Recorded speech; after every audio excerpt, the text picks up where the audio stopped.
अस्सलाम वालेकुम students, welcome back to my channel educational tips.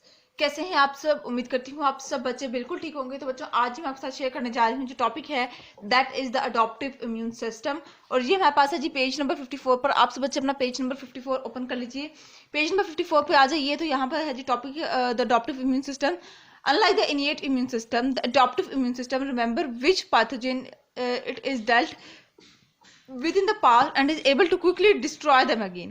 अब जिस तरह से हमारे पास इम्यून सिस्टम क्या था, हमारे पास इम्यून सिस्टम हमारे पास हमारे हार्मफुल पैथोजन से फाइट करता था। इसी तरह से अब वो कह रहे हैं कि अडॉप्टिव इम्यून सिस्टम क्या करता है, ये इसका काम ना थोड़ा सा हिस्ट्री से रिलेटेड है, पास्ट से रिलेटेड है। ठीक है, यानी कि ये डिटेक्ट करता है कि पास्ट में ये जो पैथोजन था ये आया हमारी बॉडी के अंदर या नहीं, और अगर आया था तो क्विकली उसको डिस्ट्रॉय कर देता है, फौरन उसको खत्म कर देता है। White blood cell produce chemical called antibodies. Each antibody specific, this means that an antibody which destroy pneumonia bacteria for example will not destroy bacteria that cause any other diseases। अगर आप लोगों ने पीछे से पढ़ा हुआ है तो आप लोगों को पता होगा, ये लाइन पीछे भी लिखी हुई थी कि हमारे जो वाइट ब्लड सेल है ना, ये एक एंटीबॉडीज प्रोड्यूस करते हैं। केमिकल होता है, एंटीबॉडी क्या है? केमिकल है जो कि कौन प्रोड्यूस कर रहा है? व्हाइट ब्लड सेल प्रोड्यूस कर रहा है। और हर एंटीबॉडी का अपना अपना एक फंक्शन है। ठीक है, जिस तरह से अगर एक निमोनिया का बैक्टीरिया है, उसकी एंटीबॉडी प्रोड्यूस हुई है, तो वो सिर्फ निमोनिया के बैक्टीरिया की जो एंटीबॉडी है वो सिर्फ निमोनिया को ही किल कर सकती है, वो किसी और बीमारी को किल नहीं कर सकती। ठीक है, अच्छा देखिए, अब देखिए यहाँ पर माइक्रो ऑर्गेनिज्म है। ईच टाइप ऑफ बैक्टीरिया और virus has a different chemical on its surface similar to the way all human have different fingerprints. अब वो कह रहे हैं हर माइक्रो ऑर्गेनिज्म, हर बैक्टीरिया का अलग अलग केमिकल मौजूद होता है उसके अंदर। ठीक है, जैसे ह्यूमन की बात करें तो हर इंसान के अलग अलग फिंगरप्रिंट होता है। इसी तरह से इनकी पहचान क्या होती है? इनकी अलग अलग केमिकल से होती है। ठीक है, फिर इनका अलग अलग तरह की, फिर हर माइक्रो ऑर्गेनिज्म की अलग अलग तरह की एंटीबॉडीज प्रोड्यूस हो रही हैं। When the body detect this chemical, white blood cell produce antibodies. जब हमारी बॉडी इस केमिकल को, इस माइक्रो ऑर्गेनिज्म के, इस केमिकल जो अंदर माइक्रो ऑर्गेनिज्म के अंदर जो सा केमिकल मौजूद है, इसको डिटेक्ट कर लेती है, तो उसकी फिर एंटीबॉडीज बना देती है। और फिर फिर आ जाता है एंटीबॉडीज डिस्ट्रॉय जर्म्स। फिर ये एंटीबॉडीज जब प्रोड्यूस हो जाती हैं तो जब फर्दर फ्यूचर में हमारे पास सब आएगी यही एंटीबॉडी, यही पैथोजन आएगा तो हमारी एंटीबॉडीज डिटेक्ट कर लेंगी। Antibodies combine with the chemical this kill the microorganism making them burst. ठीक हो गया। अच्छा, अब आ जाते हैं white blood cell that produce antibodies can remain in the blood for a long periods ready to make more antibodies if the same pathogen get into the body again। ठीक है, अब वो कह रहे हैं हमारे पास जो व्हाइट ब्लड सेल के अंदर जो एंटीबॉडीज होती हैं ना, इनका टाइम पीरियड काफी लंबा होता है। ठीक है, ये जब हमारी बॉडी के अंदर दोबारा वही पैथोजन इंटर होता है तो उसके बदले और भी डबल हो जाती हैं। क्यों? क्योंकि एक ही जब दोबारा वो जो पैथोजन इंटर होगा तो हमारी बॉडी और एंटीबॉडीज बना लेगी उसी तरह की। ठीक है, this protection is called immunity. और इस तरह की प्रोटेक्शन को, ताकि जो डबल करके बना देने वाली एंटीबॉडी है, ठीक है, इसको क्या कहते हैं? इसको हम लोग इम्यूनिटी कह देते हैं। The more pathogen the body is expose to, the more type of antibodies are made and the more disease the body is immune to. ठीक है, यानी जितनी ज्यादा बार वो वही पैथोजन हमारी बॉडी के अंदर इंटर होगा, हमारी बॉडी उतनी बार डबल करके वही एंटीबॉडीज बनाती रहेगी और उस तरह से हमारी इम्यूनिटी स्ट्रांग होती चल जाएगी। We all born with ability to produce antibodies. हम सारे के अंदर ये एबिलिटी होती है, हम सारे इसी एबिलिटी के थ्रू पैदा होते हैं कि हम डिजीज से फाइट कर सकते हैं और हमारी बॉडी एंटीबॉडीज प्रोड्यूस करती है। But this gradually fade away as we get older. लेकिन ये हमारी सलाहियतें ऐसा खत्म होती चली जाती हैं। जैसे जैसे हम लोगों की एज गुजरती जाती है, वैसे वैसे हमारा जो इंटरनल फंक्शनिंग है वो कमज़ोर होना शुरू होती है। ठीक है, और हमारी बॉडी, वो कहते हैं ना कि जो जवान बच्चे होते हैं ना, जो यंगस्टर्स होते हैं, यंग यूथ जो होती है, ठीक है, उनको इतनी जल्दी बीमारियां अटैक क्यों नहीं करती? क्योंकि उनकी बॉडी सही एक्टिव होती है। जबकि अगर हम लोग बुजुर्गों को देखें तो हमारे बुजुर्गों को कितनी जल्दी बीमारियां लग जाती हैं, वो इस वजह से क्योंकि उनकी बॉडी खत्म हो चुकी होती है अंदर से बिल्कुल। ठीक है, और जिस वजह से उनकी बॉडी के अंदर कुव्वत मुदाफियत नहीं होती कि वो किसी बीमारी से फाइट कर सके इजीली, उनके एंटीबॉडीज खत्म हो रहे होते हैं। ठीक है, by the time you are a teenager or a young adult, your ability to produce antibodies will have almost disappeared. So adult must rely on defense mechanism against infectious diseases such as chickenpox, measles, mumps and scarlet fever built up during the childhood.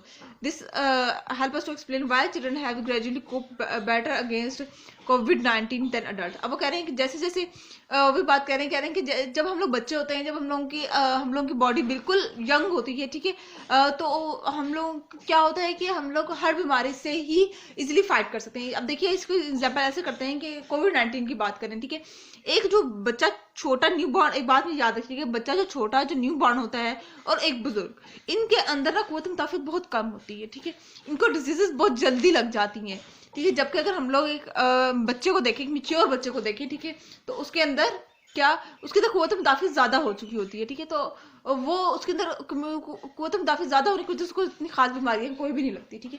आप जब अपनी 15-16 की as देख लें, ठीक है, उसके अंदर बीमारियां इतनी ज्यादा नहीं लग रही होती आपको। जबकि आप अपने बचपन में देख लें, जब बच्चा न्यू बॉर्न होता है, या आप अपने बुजुर्गों को देख लें, ठीक है, तो उनको इतनी जल्दी जल्दी बीमारियां लग जाती हैं, हमें इतनी जल्दी नहीं लगती, ठीक है। उसके बाद फिर वो कह रहे हैं कि अगर हम लोग को इसी तरह से एक एग्जांपल दे रहे हैं कोविड-19 की। कोविड-19 के अंदर अगर आप लोग देखें तो हमारे पास ज्यादा जो बच्चे या जो इन्फेक्टेड पर्सन थे, वो ज्यादातर हमारे पास बुजुर्ग थे, बड़े थे, ठीक है। क्यों? क्योंकि उनके अंदर इतनी ताकत नहीं रह जाती कि वो अब उतने बड़े वायरस से भी अटैक कर सके अपने आप को, ठीक है। अच्छा, उसके बाद फिर आ जाते हैं डिड यू नो के अंदर, antibodies can work in different ways. Antibodies मुख्तलिफ तरह से काम करती हैं। Some make pathogen stick together, so white blood cell can eat more of them quickly. Other antibodies called antitoxin neutralise the poison produce by the invading pathogen. अब वो कह रहे हैं कि हमारे पास एंटीबॉडीज किस तरह से करती हैं कि कुछ जो है वो व्हाइट ब्लड सेल के साथ बिल्कुल चिपक जाती हैं, और कुछ है वो एंटीटॉक्सिन बना लेती हैं, ठीक है, एक पॉइजन जो कि फिर आगे पैथोजन को किल कर रहा होता है, ठीक है। अच्छा, उसके बाद फिर हम लोग आ जाते हैं द पैसिव इम्यून सिस्टम। अब पैसिव इम्यून सिस्टम क्या है? Some disease can make you very ill. कुछ डिजीज ऐसी होती हैं जो कि हमें बहुत ज्यादा बीमार कर देती हैं। You could die before your white blood cell can make enough antibodies to save you. आप उससे पहले ही आपकी डेथ हो जाती है, इससे पहले कि आपकी व्हाइट ब्लड सेल उस हार्मफुल पैथोजन को डिटेक्ट करे और उसकी एंटीबॉडीज बनाए और आपको सेव करे। वो ऐसी जैसी इंटर होती है, फौरन ही आपके ऊपर आपके अंदर आके जहर बना देती हैं, ठीक है। Only immunisation can protect you. अगर आपकी कुव्वत मुदाफ़त अच्छी है तो आप बच जाएंगे, वरना आपकी डेथ हो सकती है, ठीक है। A vaccine consisting of dead and weekend pathogen is injected into the body, this is called vaccination. अब वैक्सीन क्या है? हमारे पास डेड और वीक, बहुत कमजोर जो पैथोजन होते हैं, वो हमारी बॉडी के अंदर इंटर किए जाते हैं, और उसको कहते हैं, इस अमल को कहते हैं vaccination. This result is in you getting a mild form of disease, जिसकी वजह, और वैक्सीन जब इंटर होती है आपकी बॉडी के अंदर, इसी वजह से आपको छोटा सा बस थोड़ी सी भी आप बीमार होते हैं और फिर आप ठीक हो जाते हैं, क्योंकि आपके अंदर वो जो वीक पैथोजन होते हैं वो एंटर किए जाते हैं। So mild, you probably never ever even notice it. इसमें शायद आपने, जब आपको वैक्सीन लगी हो, शायद आपने ये चीज़ ऑब्जर्व भी ना की हो।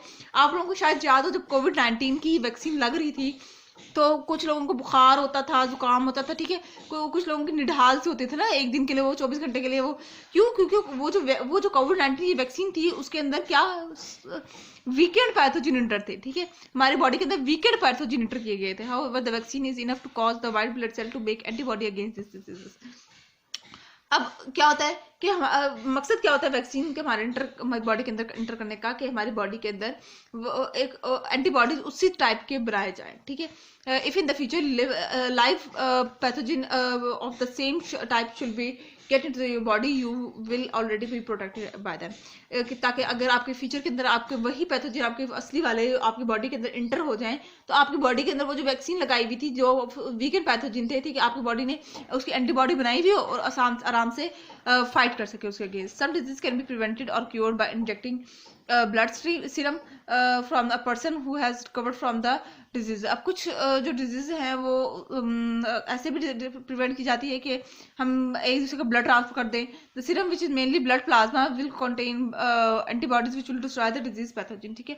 अब वो जो सीरम है, वो जो ब्लड प्लाज्मा, उसके अंदर क्या है, वो बेसिकली क्या है, वो ब्लड प्लाज्मा है जिसके अंदर एंटीबॉडीज मौजूद हैं, जो कि उस पैथोजन को खत्म करेगा। Sometime a booster vaccine is given to maintain a high level of immunity against disease. कभी कभार ऐसा होता है कि booster strong level of vaccine हम लोगों को दी जाती है, ताकि हम लोग क्या उस डिजीज के अगेंस्ट फाइट कर सके और हमारी इम्यूनिटी स्ट्रॉन्ग हो सके, ठीक है। तो ये था आज का लेक्चर, होप्स आपको समझ आ गया होगा। अगर आज का लेक्चर आप सबको समझ आ गया है तो मेरे चैनल को सब्सक्राइब कर दीजिएगा, वीडियोस को लाइक कर दीजिएगा, और साथ साथ बेल आइकन को प्रेस करना मत भूलिएगा। इससे मेरी आने वाली हर लेटेस्ट अपडेट सबसे पहले आप तक पहुंचेगी। मिलती हूँ किसी वीडियो में, दुआ में याद रखिएगा, अपना ख्याल रखिएगा। अल्लाह हाफिज।